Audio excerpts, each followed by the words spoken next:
అందరు ఎలా ఉన్నారు? బాగున్నారా? Welcome to Usha's vlogs. నా ఛానల్ ఫస్ట్ టైం చూస్తున్నట్లయితే సబ్స్క్రైబ్ చేయడం అస్సలు మర్చిపోవద్దండి. ఈరోజు రెసిపీ వచ్చేసి గణేష్ చతుర్థి స్పెషల్ వినాయకుడికి ఎంతో ఇష్టమైన పాల తాలికలు ఎలా చేసుకోవాలో చూసేద్దాం. మరి ఎందుకు ఆలస్యం, రండి చూసేద్దాం. ముందుగా స్టవ్ మీద మందపాటి బౌల్ తీసుకొని అందులో 2 టేబుల్ స్పూన్ల బెల్లం, కొంచెం వాటర్ యాడ్ చేయండి. బెల్లం అంతా కరిగాక ఇందులోనే 1 గ్లాస్ బియ్యం పిండి వేసి బాగా కలపాలి. ఇది స్టవ్ ఆఫ్ చేశాక కలపాలండి. పిండి అనేది మరీ గట్టిగా రాకూడదు, అలానే మరీ పల్చగా రాకూడదు. కొంచెం వాటర్ యాడ్ చేసుకొని కలుపుకోండి. గట్టిగా ఉంటే నేను చూపించే కన్సిస్టెన్సీలో కలపడం వల్ల పాల తాలికలు అనేది బాగా వస్తాయి. ఇవి రౌండ్గా చేయొచ్చు, లేదనుకోండి ఇలా పొడవుగా చేసుకోవచ్చు. మన 2 వేళ్ళతో ఇలా పొడవుగా చేసుకున్నాను నేను. పిండి గట్టిగా ఉంటే తాలికలు అనేది పాలని అబ్జర్వ్ చేసుకోదు, అలా అని పల్చగా ఉంటే పాలల్లోనే విరిగిపోతాయి. సో నేను చూపించే కన్సిస్టెన్సీలో మాత్రమే కలుపుకోండి. ఇలా మొత్తం అన్ని గోలీ సైజ్ అంతా ఉండ్రాళ్ళు చేసుకొని ఇలా 2 చేతులతో పొడవుగా చేసుకోండి. మీకు ఇంత ఓపిక లేదు అన్నప్పుడు రౌండ్గా కూడా చేసుకోవచ్చు. ఇప్పుడు ఇవి చేసుకునే గ్యాప్లో స్టవ్ మీద బౌల్ పెట్టుకొని 1 కప్ బెల్లం అనేది యాడ్ చేశాను. ఇందులోనే 250 ml వాటర్ కూడా యాడ్ చేయాలి. బెల్లం అంతా నీట్గా కరిగిపోవాలండి. ఒక్క రవ్వ అంతా కూడా ఉండకూడదు.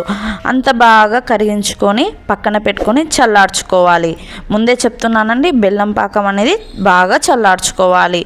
ఇప్పుడు స్టవ్ మీద బౌల్ పెట్టుకొని 300 ml మిల్క్ అనేది యాడ్ చేశాను. పాలను బాగా మరిగించుకోవాలి. పాలు బాగా మరిగినాక నేను ఇక్కడ 2 టేబుల్ స్పూన్ సగ్గుబియ్యం అనేది తీసుకొని నీట్గా వాష్ చేసుకొని బాయిల్ చేసుకున్నానండి.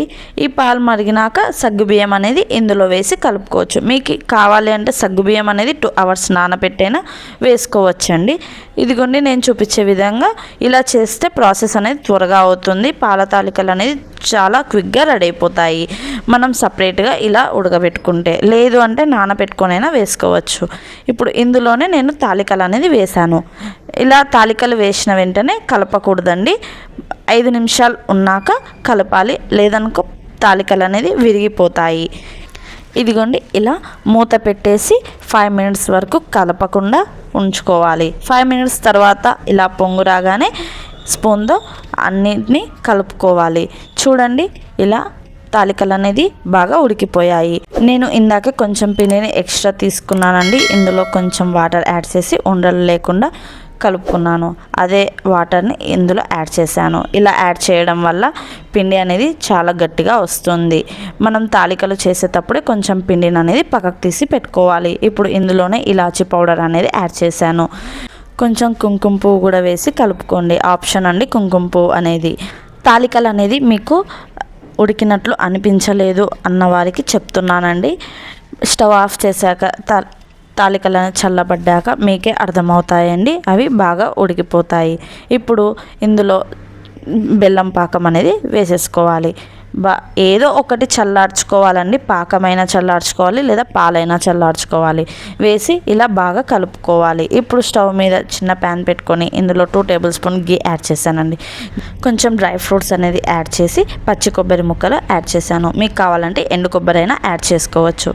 ఇవి ఫ్రై అయ్యాక అందులో వేసి బాగా కలుపుకోండి.